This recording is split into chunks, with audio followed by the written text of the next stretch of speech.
I believe we need to grow our food where we live. We can do this with home food production and with organic agriculture for local supply. We make our communities more self-reliant, and we avoid the huge energy cost and pollution of the long-distance industrial food system that supplies our supermarkets. This is an immediate way to reduce the carbon emissions that are changing the climate. It is an important step in adapting to energy descent caused by peak oil.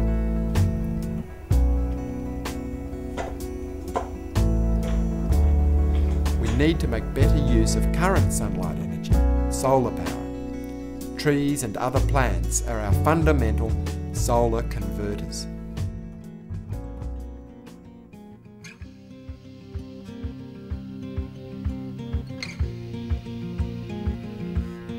We've been developing this property on the edge of Violet Town since 1996 with a range of tree crops for local use. The 8 hectares were laid out along landscape lines and by land uses into 4 areas, all sheltered by forestry and fodder plantings. These shelter plantings provide valuable habitat for integrated pest management. I am working with the life in the soil, and I depend on all the birds, insects, frogs and lizards that contribute their free ecological services. This place is an example of the design and development work that I do, and is a practical example for permaculture teaching. I have used external and fossil fuel inputs to set up a system that, once established, will be able to function and yield on current sunlight. The mixed species fruit and nut orchard of more than 200 trees provides harvest for most of the year. The orchard area is the most valuable and water dependent of the tree crop areas. In drought years, any available irrigation water has to be used for the fruit orchard, so some drought-hardy tree crops have been planted.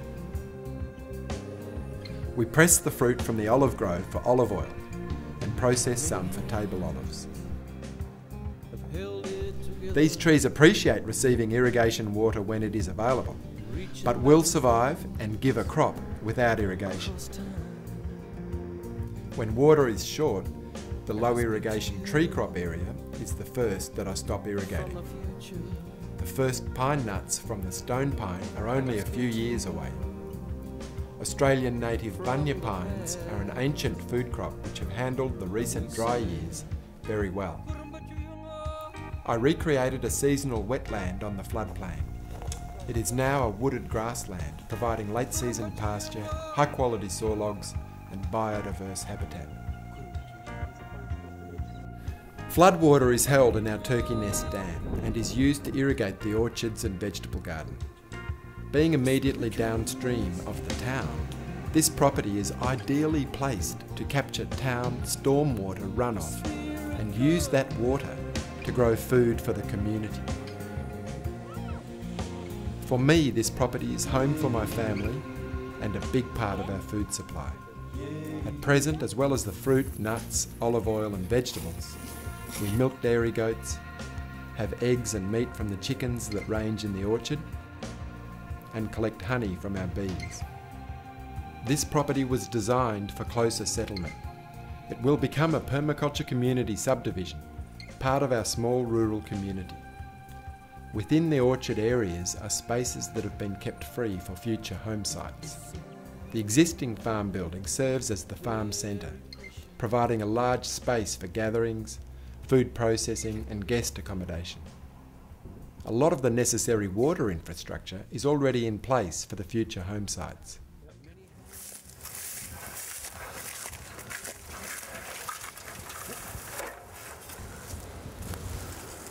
Oh, I don't think I want it.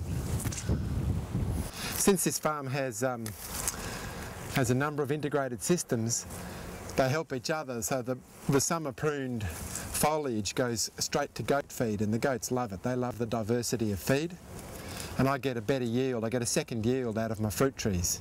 I get milk from fruit trees. How's that?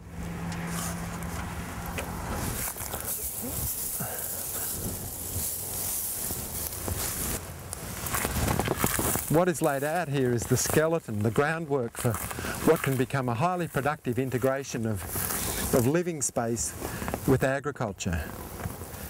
If there's people living here, then this orchard becomes the front yard, and the rows just draw you into the orchard. And I see that this orchard will really appreciate more people here managing it more closely, more kids climbing the trees, picking the fruit.